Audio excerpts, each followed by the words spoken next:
السلام علیکم ورحمۃ اللہ وبرکاتہ۔ امام بخاری رحمہ اللہ نے صرف لکھا ہے بابن، اور اس کے تحت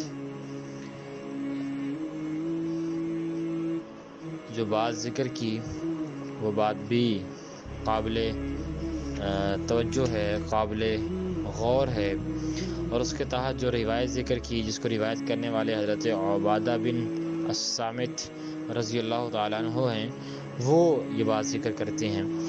تو اس میں بات امام بخاری نے باب کے نیچے جو عنوان ہے وہ قائم کیوں نہیں کیا؟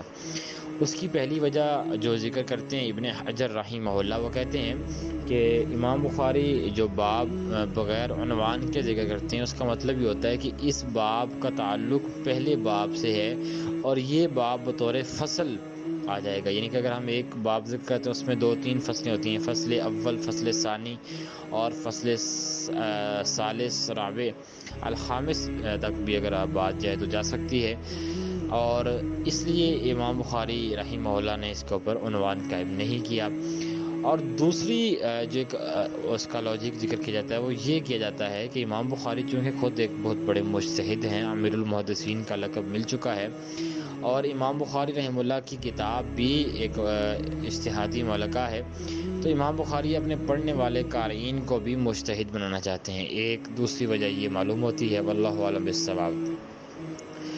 اب اس میں ایک مسئلہ جو ذکر ہوا ہے وہ ہے بیعت کا مسئلہ۔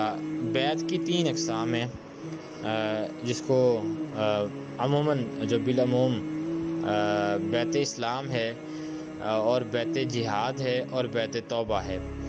اسلام کا تعلق یہ ہے کہ مسلمان ہونے والے کے ساتھ جو ہے اس کو اسلام پر چلنے کے لیے اس سے شرائط دی جائیں کہ آپ اسلام کی پابندی کریں گے، اللہ اس کے رسول کی اطاعت کریں گے، اللہ کا رسول اس کام کا حکم دے گا فوری کریں گے، اور خدمت کریں گے اللہ کے نبی کی، اللہ کے نبی کے اوپر ایمان لے کے آئیں گے۔ یہ اس حوالے سے ہے۔ اور بیعت جو میں نے دوسری اس کی قسم بیان کی، بیعت جہاد، یہ بیعت عموماً امیر المومنین سے ہوتی ہے، یعنی کہ وقت کے حکمران کے ساتھ ہوتی ہے کہ آپ اس حوالے سے کیا لیتے ہیں۔ اور تیسری بیعت ہے بیعت توبہ۔ اس میں یہ ہے کہ انسان گناہوں والی زندگی بسر کر رہا ہے، اب وہ نیکیوں کی طرف آنا چاہتا ہے، نیک لائف جو ہے اس کو گزارنا چاہتا ہے، تو اس بارے کہ میں کیا موقف ہے، اس کے بارے میں یہی ہے کہ انسان توبہ طائب ہو کر صحیح معنوں میں رجوع کر لے، تو یہ اس کی بیعت ہو جائے گی۔ تو بیعت کا مطلب ہی ہے کہ اگر آپ زبان سے کسی بات کا اقرار کرتے ہیں تو اس کا ہاتھ کے ساتھ مزید اس کی تاکید کر لیں گے تو وہ کام پر اثر ہو جائے گا۔ اس کی مثال یوں سمجھیں کہ انسان نماز پڑھتا ہے، دن میں 5 نمازیں پڑھتا ہے، ساتھ رفع الیدین بھی ہے۔ اگر رفع الیدین کیے بغیر یا ہاتھ اٹھائے تکبیرات ہم کہہ سکتے ہیں اللہ اکبر، ہم بغیر ہاتھ اٹھائے بھی کہیں تو پھر بھی اتنا اثر ہے۔ اگر ہاتھ اٹھا لیں گے تو اس کا فائدہ یہ ہوگا کہ جب ہم قول کے ساتھ فعل بھی ایڈ کر لیں گے، ایک یہ کہ ہم زبان سے بول رہے ہیں، ایک یہ کہ جو ہم اپنے عمل سے کر رہے ہیں، تو جب ہم اپنی زبان سے جو بات کہتے ہیں وہی ہمارے عمل میں ہوگی تو ہماری ذات اور ہماری بات کے اندر کوئی ویلیو ہوگی۔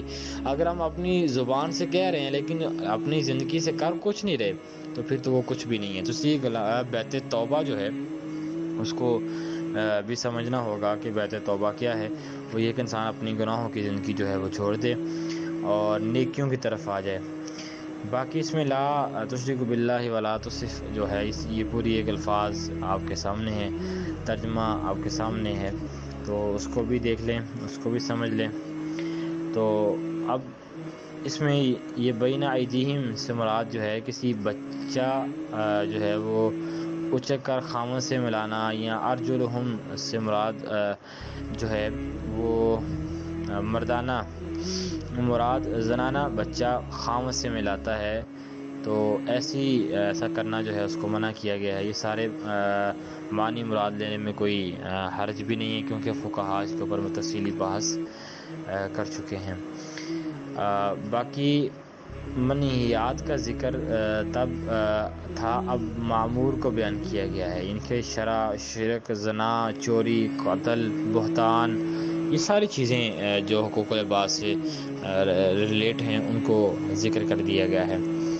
تو اسی طرح دیگر نماز کی جو عبادات ہیں جس میں زبان کے ساتھ ہاتھ کا بھی استعمال ہے، یعنی کہ ہم ہاتھ سے تکبیرات کہتے ہیں، اور پاؤں کا بھی استعمال ہے، ہم پاؤں جو ہے وہ اپنی اس صف تک رکھتے ہیں جہاں ہم ہمارے پیچھے والی صف جو ہے وہ سجدہ کر سکے.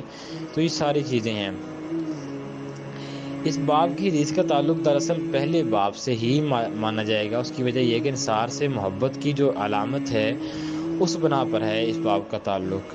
تو نبی کریم صلی اللہ علیہ وسلم نے حمایت بھی کی، ان کے سبب کی وجہ ان سے محبت ہو تو ایمان کی علامت ہو سکتی ہے. تو اللہ ہمیں صحیح معنوں میں وہ محبت، وہ ایمان، وہ لذت نصیب کر دے جو صحیح معنوں میں اللہ اس کے رسول کو پسند ہے.